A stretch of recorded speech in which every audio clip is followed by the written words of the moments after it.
आऊज़ुबिल्लाहिमिनश्शैतानिर्रजीम बिस्मिल्लाहिर्रहमानिर्रहीम। नाज़रीन अस्सलाम वालेकुम, मैं हूँ आपकी मेज़बान रूही फ़ातिमा। आप सभी का खैर मक़दम करती हूँ एक नए प्रोग्राम में। आज हमारे साथ मौजूद हैं हुज्जतुल इस्लाम वल मुस्लिमीन आली जनाब मौलाना सैफ़ अब्बास साहब क़िबला, जिनसे हम गुफ्तगू के साथ साथ कुछ सवालों के जवाबात को जानेंगे। आइए हम सब उनका खैर मक़दम करते हैं। जनाब अस्सलाम वालेकुम। वालेकुम अस्सलाम। तो जनाब, आज हम आपसे ये जानना चाहते हैं कि तक़लीद क्या है, क्योंकि रसूल खुदा सल्लल्लाहु अलैहि वसल्लम ने इरशाद फरमाया कि मैं तुम्हारे पास दो चीज़ें छोड़ के जा रहा हूँ, एक कुरान, दूसरा अहले बैत। तो तक़लीद कहाँ पर से वाजिब हुई और किस पर वाजिब है, और अगर कोई तक़लीद की नियत नहीं करता है तो क्या उसके ऊपर गुनाह पड़ेगा या कोई अज़ाब है? बिस्मिल्लाहिर्रहमानिर्रहीम। देखिए, हर चीज़ में आपको कोई ना कोई गाइड चाहिए है जी। आपको कहीं भी जाती हैं, कोई गाइड आपका होता है। ये नाम ही ऐसा है कि इससे खुद ही मुतवज्जे हो जाएंगे जी। तक़लीद का मरहला ये है कि आपको अपने दीन के बारे में पता कैसे चले जी कि दीन क्या है, शरीयत क्या है, नमाज क्या है, रोज़ा क्या है। इसको जानने के लिए या आपके पास इतना इल्म हो कि आप तमाम अहादीस पैगम्बर अलैहिस्सलाम सल्लल्लाहु अलैहि वसल्लम और तमाम आयात के ऊपर आपकी निगाह हो कि क्या सही है क्या गलत है। अगर आप में इतनी सलाहियत नहीं है तो आप पर लाजिम ये है कि आप किसी मुज्तहिद की तक़लीद करें। जी। मुज्तहिद क्या होता है? मुज्तहिद की बात जहाँ तक आएगी तो मुज्तहिद उसको कहते हैं जिसके पास इतनी क्वालिटी होती है कि जो अपनी ज़िंदगी का तवील हिस्सा इल्म के हुसूल में सर्फ करता है और कुरान और अहदीस के ज़रिए से मसाइल निकाल कर हमारे सामने बयान करता है। जी। तो हमको चीज़ें पता चलती हैं, वरना हमको कैसे पता चल पाएंगी कि क्या चीज़ सही है क्या चीज़ गलत है। तो इसके लिए ये तक़लीद क्या है। अब मैं आपको आसान लफ्ज़ों में अगर कहूँ, इंसान की एक है जिस्म। जी। अगर इंसान के जिस्म में कोई प्रॉब्लम होती है जी। तो अगर वो खुद MBBS है, MD है, तो उसके पास सलाहियत है, वो कोई मेडिसिन लेके खा लेगा जी। और वो अपने जिस्म को ठीक कर लेगा। अगर इंसान के पास सलाहियत नहीं है, वो MD नहीं है, MBBS नहीं है, तो वो मजबूर होगा किसी डॉक्टर के पास जाए जी, बेशक, जो उसके जिस्म की बीमारी को समझ के इलाज करे। तो बस जिस तरीक़े से जिस्म की बीमारी को समझ के डॉक्टर इलाज करता है, उसी तरीक़े से एक डॉक्टर और होना चाहिए जो आपकी रूहानी इलाज करे और आपकी इबादत को दुरुस्त करे। अगर आपकी इबादत में कुछ कन्फ्यूज़न है, कौन दुरुस्त करेगा? आपकी अगर कोई मसाइल में कोई प्रॉब्लम आ गई, कौन दुरुस्त करेगा? तो उसके लिए एक मर्जा होगा जिसकी आप तक़लीद करेंगी, और वो तक़लीद जब आप करेंगे, देखिए ये एक बात आपको बता दूं जी, बिल्कुल, कि ये तक़लीद हर एक शख्स पर वाजिब है। इधर आप मेरे जुमले को नाजरीन से मैं कहूँगा, चूँकि मैं इस सिलसिले में जो मेरे ऑफिस से कैलेंडर शाया होता है दफ्तर आयतुल्लाह उलमा सादिक हुसैन शिराजी दामत बरकातहू के ऑफिस से, उसमें तारीख़ के साथ एक इम्पॉर्टेंट मसला ज़रूर लिखते हैं। जी, जी। और वो इम्पॉर्टेंट मसला जो होता है, सबसे पहला मसला जो होता है, जो बालिग होने के बाद का मसला होता है, वो सबसे इम्पॉर्टेंट मसला है, वो है तक़लीद का। जी। लिहाजा आप किसी भी साल का आप कैलेंडर देखिए, उसमें लिखा है तक़लीद वाजिब है। अब मैं आपसे कहने जा रहा हूँ, एक बच्चा है, ठीक है, वो बालिग होता है मसलन 11 बजे दिन में सुबह, तो नमाज वाजिब होएगी उसके ऊपर जोहर का वक्त जी। जब आएगा 12:30 बजे तो नमाज वाजिब होएगी, जब बालिग होता है। हाँ, जब टाइम होएगा तभी नमाज वाजिब होएगी। लेकिन तक़लीद उस पर वाजिब अभी से हो गई, तक़लीद वाजिब हो गई, बालिग नहीं है उससे मतलब पहले ही तकलीद वाजिब हो गई। मैंने कहा नहीं कि आप बालिग हुई, मसलन आज सुबह आप बालिग हो गई, आज डेट हुई, आप सुबह बालिग हो गई, आप हो गई 15 साल, 9 साल की, 15 साल की, समझ गए। अब जब नमाज का टाइम आएगा तभी तो आप नमाज पढ़ेंगी जी, तभी तो नमाज कंपलसरी होगी जी। नमाज का टाइम 4 घंटे बाद आएगा जी, 3 घंटे बाद आएगा जी, 2 घंटे बाद आएगा, लेकिन आप जब बालिग हो चुकी हैं तो तकलीद आपको कर लेना है। तो इसका मतलब नमाज टाइम आने के बाद वाजिब होती है, तकलीद उससे पहले ही वाजिब हो जाती है। अब जब आप नमाज में जाएंगी तो आप जब नमाज में जाएंगी तो फिर आप तकलीद के साथ जाएंगी। बगैर तकलीद के अगर कोई तकलीद नहीं करता है तो उसकी तमाम इबादत का अल्लाह ही खैर करे, इबादत उसकी नहीं सही है। तकलीद या इतनी क्वालिटी उसके अंदर हो, मैंने कहा नहीं, या खुद मुज्तहिद हो या मुज्तहिद की तकलीद करे जी। चूंकि ग़ैबत इमाम ज़माना अज्जलल्लाहु ताला फ़रजहु शरीफ में हमें, चूंकि हमारे पास कोई राबिता नहीं है, तो हमारे लिए लाजिम यही है कि हम मुज्तहिद की तकलीद करें। और मुज्तहिद की तकलीद, आजकल एक बड़ा अजीब सा मसला चल रहा है और उसको मैं चाहता हूँ वाज़े कर दूँ जी। बिल्कुल, अखबारी कहा जाता है जी, ठीक है। अखबारी क्या चीज़ होती है, और जब कोई वर्ड आएगा आपके सामने तो उस वर्ड का कुछ ना कुछ अपोजिट होता है जी।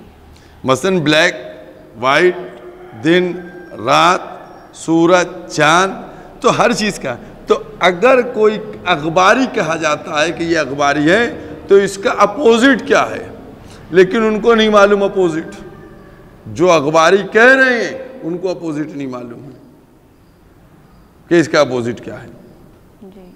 आपने भी अखबारी 500 दफ़ा सुना होगा जी, बिल्कुल। इसका अपोजिट आपको मालूम है?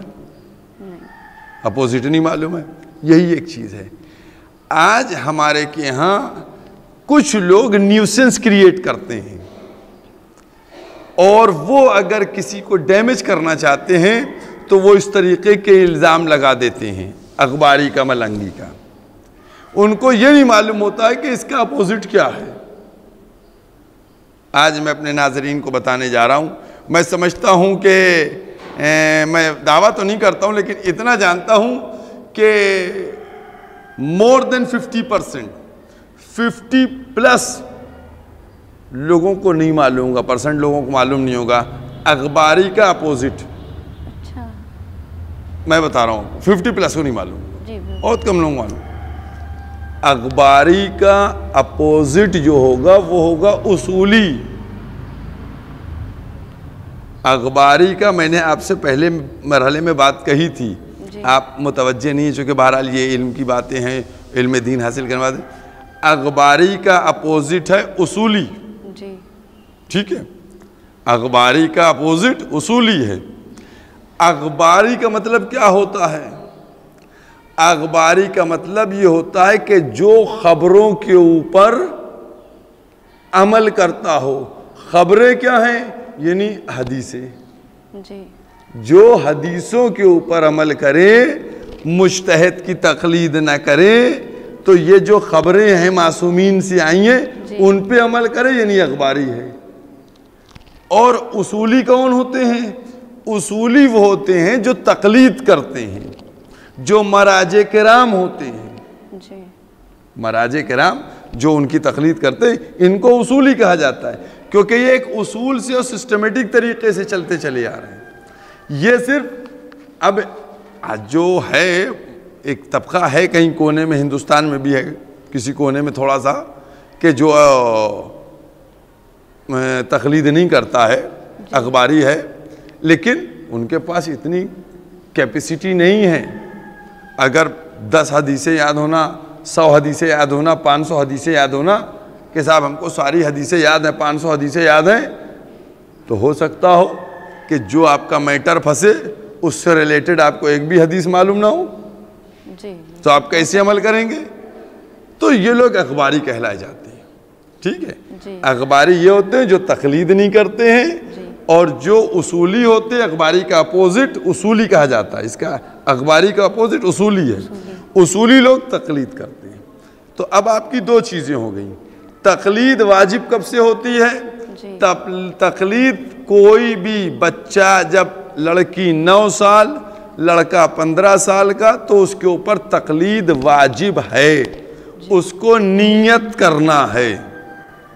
ठीक है, उसको नियत करना है कि मैं तकलीद करता हूँ या तकलीद करती हूँ फलाने मर्जा की।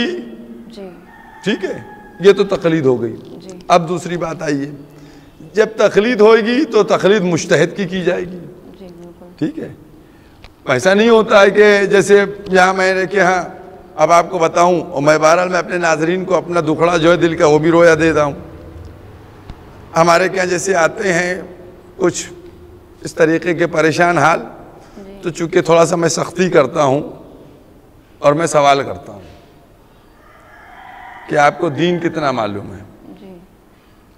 तो जैसे वो उनसे पूछ लिया, अच्छा मुझे मालूम है लखनऊ में, मैंने जैसे कहा कि मालूम ही नहीं 50% से ज़्यादा को अखबारी उसूली है क्या चीज़, तो मैं मालूम है, तो मैं पहला सवाल ही करता हूँ यही, आप तकलीद किसकी करती हैं?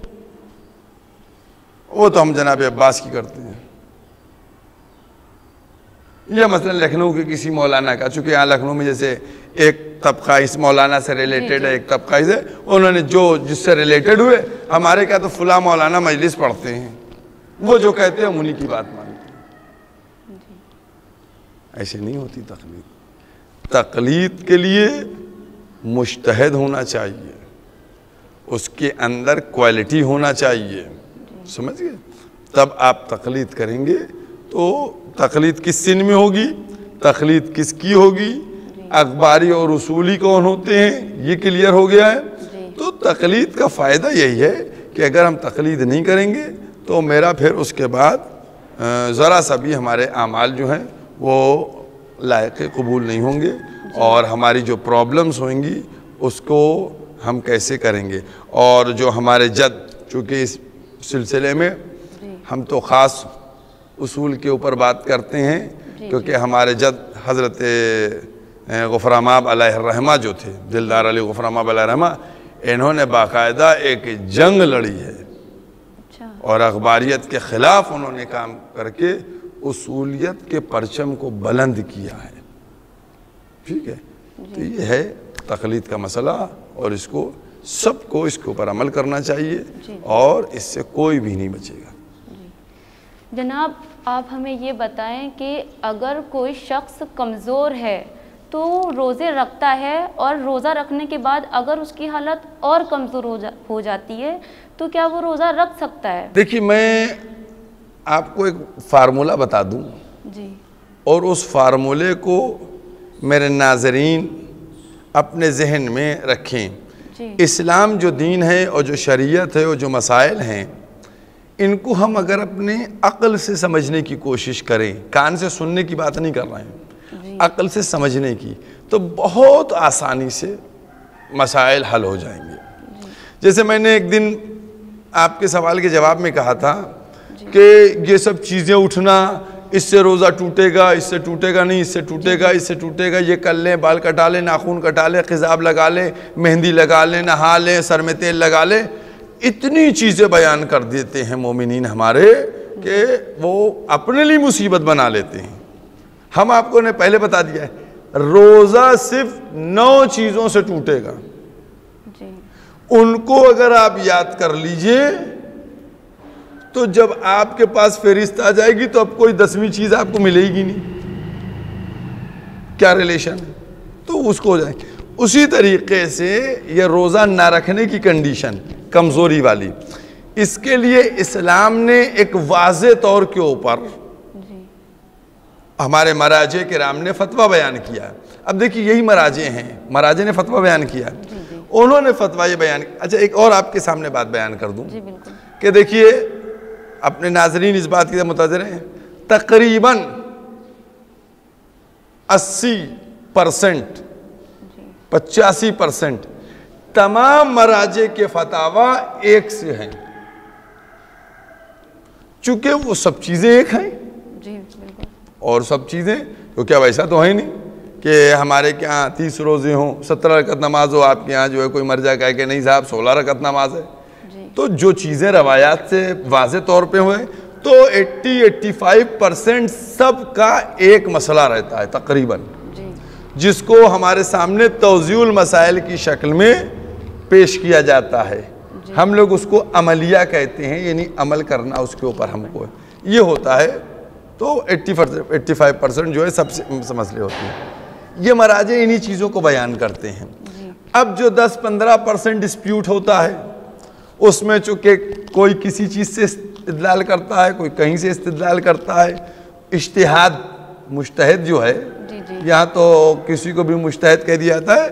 मुज्तहिद असल में होता वो है, मुज्तहिद उसको कहते हैं।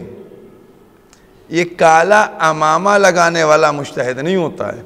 मुज्तहिद वो होता है, इज्तिहाद वो करके आता है कि जो कुरान और हदीस पर तहकीक और रिसर्च करके कंट्रोल करे, कि जिसको तकरीबन, अब कुल तो मैं नहीं कह सकता हूँ, ये तो मासूमीन के पास है कुरान करीम के ऊपर तमाम उबूर, कि उसको मसले मसाइल निकालने की सलाहियत हो, मसले मसाइल बयान कर सकता हो, निकाल सकता हो, उसको मुज्तहिद कहते हैं। वो मुज्तहिद होता है। और जब वो इस चीज़ में बिजी होता है तो यही वो इज्तिहाद कर रहा होता है, जिसको आपके ज़बान में कहा जाए कि PhD कर रहा है, रिसर्च कर रहा है। तो ये है मामला। तो ये चीज़ें जो हैं ये सब तहकीक से हमें पाई गई। तो हमारे सामने बहुत ही आसान चीज़ बयान कर दी गई है इस सिलसिले में। मैंने फिर वही कहा कि नाज़रीन हमारी बात को सुने नहीं, समझें। अगर मसाइल शरइया को आप समझ लेंगे तो आपकी आधी से ज़्यादा प्रॉब्लम सॉल्व हो जाएगी। ठीक है, जैसे मैंने रोज़े के मुब्तलात सौम के बारे में बताया। अब बताएं, रोज़ा उस वक़्त आप नहीं रख सकते हैं, आप रोज़ा रखने से बच जाएंगे जब आप अपने अंदर, हमारे कहने से नहीं, आप अपने अंदर ये देख रहे होंगे कि अगर मैंने रोज़ा रखा तो मेरी हालत ख़राब हो जाएगी, मेरे अंदर जो मरज़ है वो बढ़ जाएगा। रोज़ा अगर हम रखेंगे तो हमारे जिस्म को नुकसान पहुंचाएगा।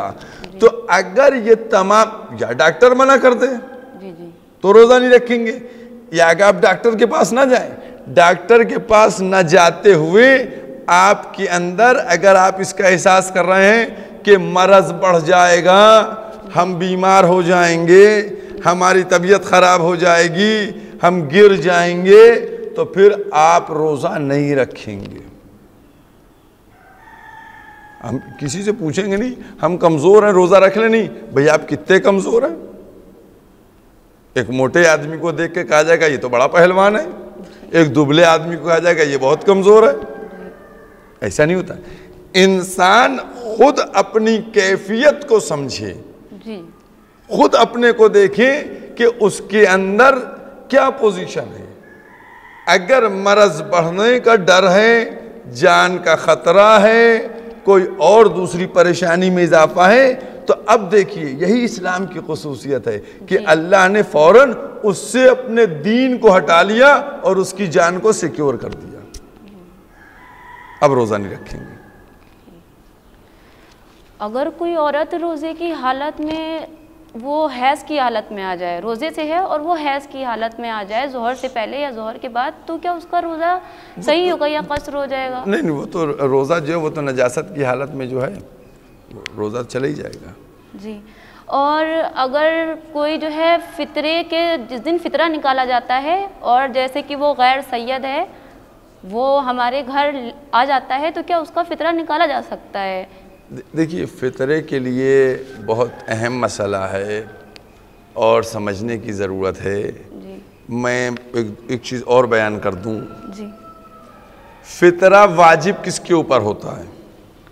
जी। फ़ितरा वाजिब है, किसके ऊपर वाजिब होता है? फ़ितरा दे दिया जाए तो बहुत अच्छी बात है, मैं वाजिब की बात कर रहा हूँ। जी। उस शख्स पर वाजिब होता है जो पूरे साल के खर्चे को अपने पास रखता हो। ठीक है, खर्चे का रखता हो। अगर सभी फितरा दे देंगे तो फिर लेगा फितरा कौन? लिहाजा इस्लाम की। अब देखिए मैं अपने नाज़रीन को एक और बात बता दूं जी बिल्कुल। और वही मैंने कहा नहीं समझने की बात है। गरीब और अमीर फितरा और ज़कात लेने का मुस्तहिक जी शरीयत ने किसको बताया कौन गरीब है, समझ गए। अब आप सुनिए, जी एक फार्मूला पूरा है जो महाराजे ने बयान किया है। जी जो शख्स अपना और अपने अहलो अयाल यानी बच्चों का साल भर का पूरा खर्च रखता हो, एक महीने का नहीं, साल भर का पूरा खर्च रखता हो, यानी उसकी परमानेंट सैलरी गोया हो और परमानेंट उसके पास सैलरी आ रही हो और परमानेंट वो उसका पूरी चेन चल रही हो स्मूथली, तो वो साहिब हैसियत है, फितरा देगा। अगर उसकी चैन बार बार फंसती हो, हर महीने हर दूसरे महीने पैसे में नक्स आ जाता है और उधारी से काम चलाना पड़ता है, तो इस पर फितरा वाजिब नहीं होगा, ये गरीब कहलाएगा। ये शरीयत ने बयान किया। जो साल भर का पूरा अखराजात मसारिफ रखता हो अपने और अपने अहलो अयाल की, अगर नहीं है तो गरीब है। ये है मसला। इसके लिए तो फितरा जो है वो शख्स देगा जिसके पास साल भर का खर्चा हो, नंबर एक बात। नंबर दूसरी बात, अगर हमारे पास मेहमान कोई आ जाए, ठीक है, गैर सैयद हो या सैयद हो, इसमें दो चीज़ें मैं बयान कर रहा हूँ, उसका फितरा हमको देना है। मेहमान जो आ गया है उसका फितरा हमको देना है। अब इत्तेफाक ये हुआ कि उस मेहमान ने कहा नहीं आप मेरा फितरा ना दीजिए, हमारे ऊपर वाजिब है देना, नहीं हमारे ऊपर फितरा वाजिब है। उस मेहमान का फितरा जो आया है उसका फितरा हम देंगे, मेरे ऊपर वाजिब है।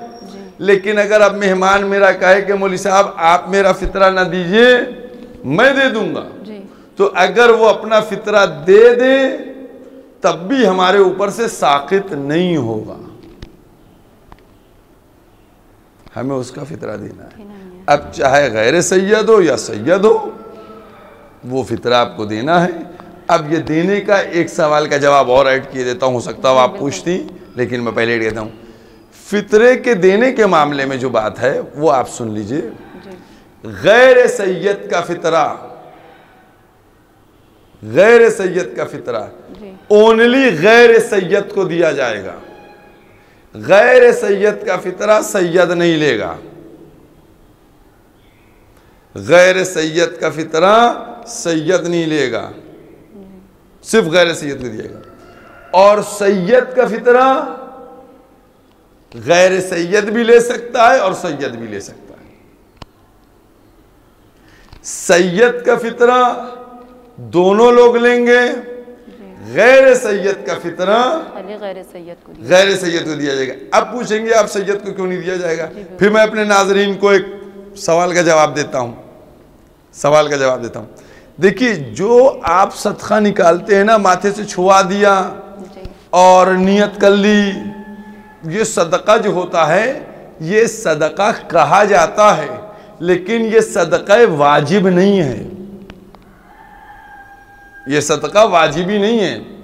ये सदका निकाल दिया जाता है मतलब जान की सिक्योरिटी के लिए, माल की सिक्योरिटी के लिए। सदका जो वाजिबी सदका है वो है फितरा, जो वाजिबी सदका है वो है फितरा। और जब फितरा वाजिबी सदका है तो शहजादी ने क्या कहा था कि सदका हम सादात पे हराम है, तो इसलिए वो सदका जो गैर सैयद का है वो नहीं दिया जाएगा। और अगर कोई बालिग ना हुआ हो तो उसका फितरा दिया जा सकता है? हाँ, फितरे के लिए देखिए आपको बता दूं, अगर 29 रमजान को बच्चा पैदा होता है जी, तो उसका भी फितरा देना पड़ेगा। पैदा हुए बच्चे का, दूध पीते बच्चे का फितरा दिया जाएगा, हर एक का फितरा देना है। ये जरूरी नहीं है कि जब 15 साल का बच्चा हो जाएगा तभी फितरा दिया जाएगा। या जब 15 साल का लड़का हो जाएगा और 9 साल की लड़की हो जाएगी तब फितरा नहीं, अगर बच्चा पैदा हो गया है तो आपको फितरा देना है, क्योंकि वो वाजिब सदका है। बस वाजिब सदका। अगर कोई शख्स जानबूझकर गुनाह करता हो और वो बार बार कफ़ारा दे देता है तो क्या उसका कफ़ारा कबूल किया जाएगा? और अगर रोज़ेदार रोज़ा तोड़ देता है और उसका कफ़ारा देता है तो उसके लिए क्या शर्त है? देखिए ऐसा है कि कफ़ारा दे देता है, अगर रोज़ा तोड़ देता है जानबूझ के तो उसके लिए 3 कफ़ारों में से एक कफ़ारा कोई देना पड़ेगा। 3 कफ़ारे हैं इस्लाम में, या 60 रोज़े रखेगा, या 60 गरीबों को खाना खिलाएगा, या ग़ुलाम आज़ाद करे। 3 कफ़ारे हैं। ग़ुलाम आज़ाद करना है सेपरेट है, हो जाएगा। 60 गरीबों को खाना खिलाना ये अलग है, 60 खिला दी। रोज़े रखने की जो सिस्टम है उसके लिए लाजिम यह है कि आप रोज़े 31 रोज़े आपको कंटिन्यू रखना पड़ेंगे। 31 रोज़े कंटिन्यू कफ़ारे के जाएंगे, उसके बाद आप छोड़ पकड़ कर सकते हैं। तो यह है रोज़े का कफ़ारा। अब दूसरे जो अगर कोई जुर्म करता है तो उसकी पेनाल्टी और कफ़ारे की जो बात है, देखिए सबसे पहले कि इंसान को कि जो दीन इस्लाम का मानने वाला है, अहले बैत का चाहने वाला है, उसको गुनाह करना नहीं चाहिए। जी बिल्कुल। अगर कभी गुनाह का भूले से मुर्तकिब हो जाए, इर्तिकाब कर ले, तो इस्तिग़फ़ार करे, वो तौबा करे और जैसा गुनाह है उसका जो कफ़ारा बयान किया गया है मराजे की तरफ से, शरीयत की तरफ से, उसको अंजाम दे दे।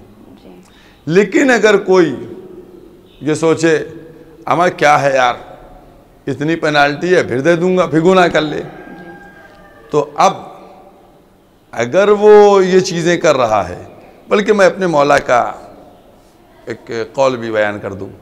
मौला ने फरमाया कि अगर, मैंने कहा इस्तिग़फ़ार कर ले, अगर कोई अपने जुर्म पर शर्मिंदा है तो उसको दरगुजर कर दिया जाएगा, ठीक है। और अगर कोई अपने गुनाह के ऊपर बार बार इसरार कर रहा है, हम कफ़ारा दे देंगे, चलो करते हैं यार, कफ़ारा दे देंगे, चलो करते हैं, कफ़ारा दे देंगे, तो मौला ये फरमाते हैं कि जो गुनाह करता है उस गुनाह से बदतर वो शख्स होता है। जितना बदतर वो गुनाह है ना, उस गुनाह से, उस अमल से भी बदतर ये शख्स है। तो फिर अगर कोई बार बार इसरार कर रहा है तो ये तौहीन दीन कर रहा है, तौहीन शरीयत कर रहा है, तौहीन इस्लाम कर रहा है, और जो सज़ा परवरदिगार के पास होगी और उस गुनाह से खालिक़ कायनात उसको देगा, क्योंकि हर जुर्म की एक सज़ा है। तो वो सज़ा भी मिलेगी, फिर कहाँ पर रहमत का दरवाज़ा उसके लिए खुल जाएगा, वो रहमत भी उसको मिलेगी अगर उसके अंदर क्वालिटीज़ हैं। तो ये इसका हिसाब है। लिहाजा मैं ये समझता हूँ कि अगर किसी से कभी भी कोई गुनाह हो जाए तो अल्लाह को उसकी रहमानियत, रहीमियत, करीम होने का हवाला दे के इस्तिग़फ़ार और तौबा किया जाए और ये वादा किया जाए बारगाह इलाही में कि परवरदिगार अब आइंदा इंशाअल्लाह ऐसा गुनाह हमसे सरज़द नहीं होगा। तो मैं ये समझता हूँ कि खालिक़ कायनात मुकम्मल तौर से उस गुनाह को डिलीट कर देगा, मिटा देगा, साफ़ कर देगा। बहुत बहुत शुक्रिया जनाब। तो ये हैं हमारे हुज्जतुल इस्लाम वल मुस्लिमीन आली जनाब मौलाना सैफ अब्बास साहब क़िबला, जिन्होंने गुफ्तगू के साथ साथ हमारे सवालातों के जवाबात को बहुत ही अच्छे अंदाज में वाज़ेह किया। हमारे हुसैनी चैनल की टीम इनकी बहुत बहुत शुक्रगुज़ार है। तो नाज़रीन, मुझे अपनी रूही फ़ातिमा को दीजिए इजाज़त। मिलेंगे इसी उम्मीद के साथ दूसरे प्रोग्राम में एक नई शख्सियत के साथ। खुदा हाफिज़।